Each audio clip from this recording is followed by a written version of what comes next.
Welcome to chapter 1.2. We're going to be talking about indirect discoveries of the New World all the way through when worlds collide. Last time we talked about the natives that were here and how they got here and all the different cultures. Today we're going to talk about the arrival of the white men, the Europeans, the devil, if you want to call it that. So there's an old legend that Saint Brendan led some Christian missionaries and they went westward and found land and nobody really remembers that. I don't know if it's true, except for those who drink a lot of Irish cream, because there's a brand of that. But so there's a legend that happened before. You have the Norse or the Vikings, who sailed around Newfoundland around 1000 Common Era. Leif Erikson, son of Eric the Red, who was banished. He went from Iceland, and then he went and Leif Erikson discovered Greenland and Newfoundland, which they called Vinland, which is particular because, Newfoundland didn't have a lot of vines or grapes. So some people think they went much further south. But they established some colonies there. They lasted for about 10, 20 years. Leif Erikson's brother, Thorvald, was actually in a skirmish and they were driven off by the natives. And the Vikings didn't last much longer after 1010. But Viking culture is still around. I mean, we have today. I'm actually recording this on Wednesday, which is the day of Odin. Oh, great Odin's Raven. And tomorrow is Thursday, which is the day of Thor, not the one from Marvel. They found wild grapes. They named it Vinland. While this is going on, in 1095, Pope Urban II started the First Crusade, which was a big excuse to go kill the non-believers in the Holy Land. And the Crusaders, who were marauding in the Holy Land, brought back all these Asian luxuries. And people went, that's cool stuff. I want some of that. And so it kind of re-sparked an interest in exploration and trade. And they also discovered a lot of the lost texts from the Greco-Roman era that were not preserved in the Dark Ages or the Middle Ages, and it just spawned this whole curiosity in Europe. It kind of awoken them out of their slumber, and it helped lead to the Renaissance. And so you have these expensive middlemen who carried the goods on caravans from the east to Venice or Genoa, and people were obsessed with getting luxurious goods because they're making rap videos and they gotta look good in it. They need luxurious silks and Bentleys and all that kind of stuff. And so they wanted to cut out that middleman. So they started looking for shorter routes to wherever they could trade in Asia. We don't have that problem anymore. You just click it and it shows up 2 days later. Thanks, Amazon Prime. So these less expensive routes were sought after, and that was kind of what kind of spurred some exploration. Here's a little map, shows you early voyage of the Vikings from Scandinavia, Norway, Sweden, and Denmark. Eric the Red in about 985 went to Greenland and then up through the Labrador Current, the Baffin Bay, excuse me, down to Labrador and Newfoundland, and then you have, I'm going to try to pronounce that one. You have Leif Erikson, who established some permanent colonies, and then Thorvald, and there's a guy named Bluetooth. I mean, not, come on, they didn't have Bluetooth, the Vikings. They didn't have horns in their helmets, let alone Bluetooth. But there was a guy named Bluetooth. The Europeans were marveled by Marco Polo, not the game you play in the pool, which does anyone actually ever play that game? His tales of riches from China, and it just kind of sparked some more interest in luxurious goods from China. Even then, everything was made in China. Portugal, for centuries on the outside looking in, they're on the outside of the Mediterranean where the center of culture and trade was, and the Portuguese are like looking through the window going, oh, we want to trade. Decided to, go out into the Atlantic and explore southward. Using the Caravel, a new ship that was a little better, cutting through rough waters and could go a little further away from the coast. Improved compasses and the astrolabe, which gives your position on the latitude based on the sun or the stars. Explorers could travel further from the coast, and they could get a little more bold. Prince Henry the Navigator founded the Center of Exploration in Portugal in 1420, where they taught navigators how to use all these really cool tools, and they funded exploration voyages. Previously, trade with sub-Saharan Africa was done through caravans, once again the middleman, which made it very expensive. They traded a lot with the Kingdom of Mali and the city of Timbuktu. It's not a mythical place. And so wanting to get rid of them and get cheaper goods, and if they could sell cheaper goods to Europe, they could be an economic power. They explored down the coast of Africa. So their explorations led to gold and hence, unfortunately, slave trade because Africans went into the inner continent of Africa and captured other African tribes and then sold them to the Portuguese as slave labor. Slave traders raided the inland African tribes, as I stated. No, I went backwards there. I'm sorry. Purposely, they separated people from the same tribe to prevent uprisings. They did a lot of things that are just terrible and evil because they didn't view Africans as being as civilized as the Europeans. And so they were subhuman to them, and so they needed to work. So they separated them. They had all these ways of breaking them and humiliating them, and slavery is just evil all the way around. The Portuguese are the ones who set up the systematic slave trafficking enterprise, where they basically it was their business. And they made lots and lots of money. It's one of the historical legacies of the Portuguese, besides their exploration. 40,000 Africans were actually taken from their homeland in the 15th century, which is the 1400s, long before any of them were brought to America or the Americas. This is the origins of what would be known as the plantation system, where one owner has a lot of land and they have slaves that work for them. They have a slave master who oversees them and makes them do their work, the overseers. In their exploration, Bartholomew Diaz reached the southern tip of Africa in 1488, and he got scared and did the old Monty Python, run away, run away. He didn't want to keep going. 10 years later, Vasco da Gama, not being scared, got to the southern tip of Africa and went all the way around, and he just decided to go all the way to India, which really opened up a lot of trade for Portugal, and they became, a pretty powerful nation for one that was so small and, outside of the Mediterranean for a long time. Here's the routes. You can see that Bartholomew Diaz stayed closer to the coast of Africa, made it the Cape of Good Hope, which is in South Africa.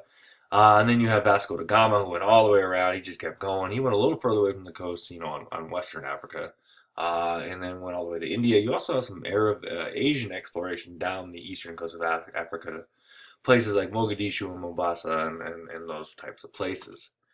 Then you get Columbus. Oh, Columbus. We have a holiday for him, don't we? Hang on just one moment, sorry. European was drawn, was at the dawn of the Renaissance. And in Spain, the Reconquista was over. That was the reconquering of Spain, taking it back from the Muslims who had driven northward all the way through Spain, even into France, and were stopped in 732 at the Battle of Tours. Christopher Columbus, whose real name is Cristobal Colombo, his Latin version is Christopher Columbus. He convinced King Ferdinand and Queen Isabella to look abroad, to go west, to find Asia. He and his crew left August 3rd, 1492 with the Nina, the Pinta, and the Santa Maria, with a crew of 90 men. Heading west, they thought the globe was a lot smaller. You were probably lied to as a kid. People didn't believe the Earth was flat. They figured it was round. It was proven through math at that point, but they thought it was a lot smaller than it actually was.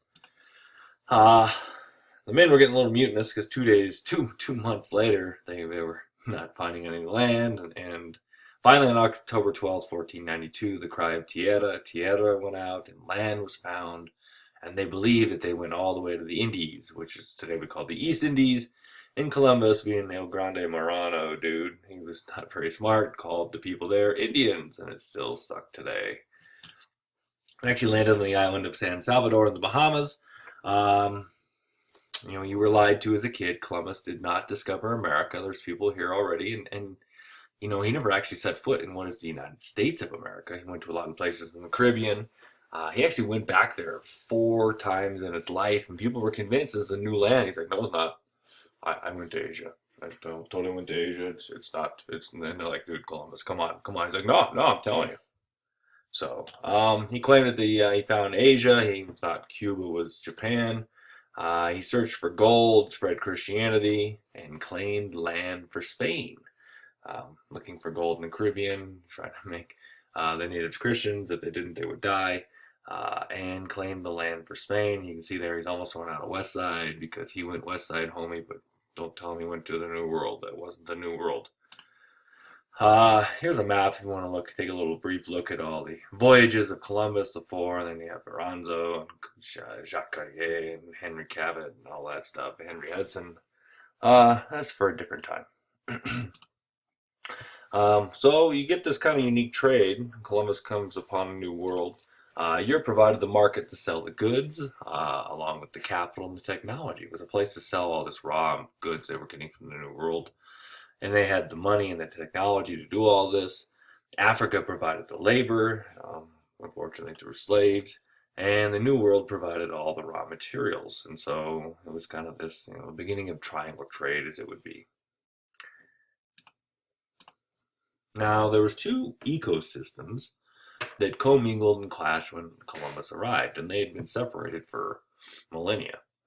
And so it's very interesting, this whole Columbian Exchange thing.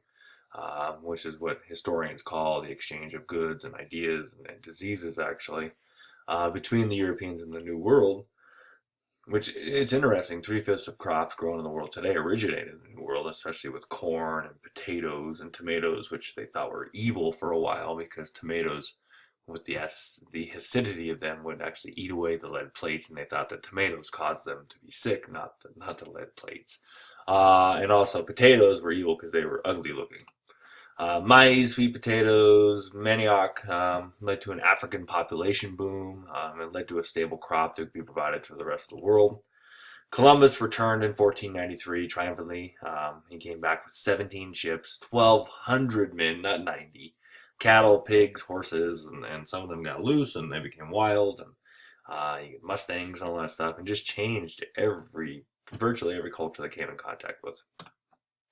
The horses got loose, eventually reached North America, and Plains Indians adopted them, and those that adopted the horses were more powerful. The first seedlings of sugarcane were planted in the New World.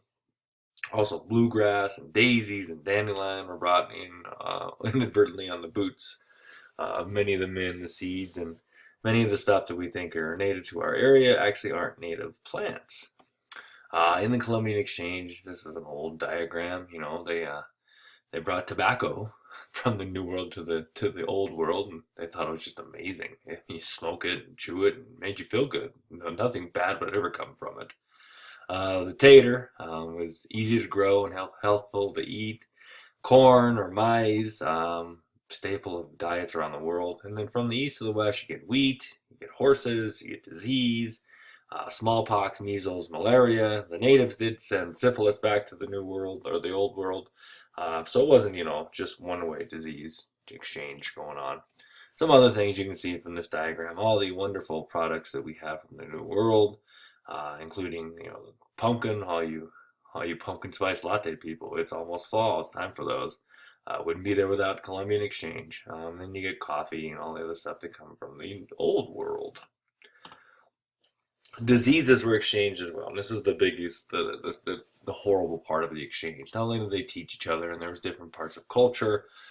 Europeans brought smallpox, yellow fever, malaria. I alluded to yesterday that the natives didn't have immunities built up because they didn't have domesticated animals, so they didn't live with these diseases around them like the whites or the Europeans had for so long.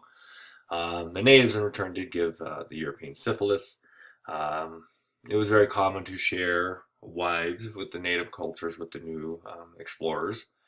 Without immunities from the Old World, the natives were killed off in droves, and so Columbus Day, October 12th, for many Native Americans is seen as the beginning of their Holocaust, which, doesn't sit well with them, and many states and municipalities are going away from Columbus Day. The people that want the Columbus Day to stay the most are the Italian Americans, actually. He's an Italian hero.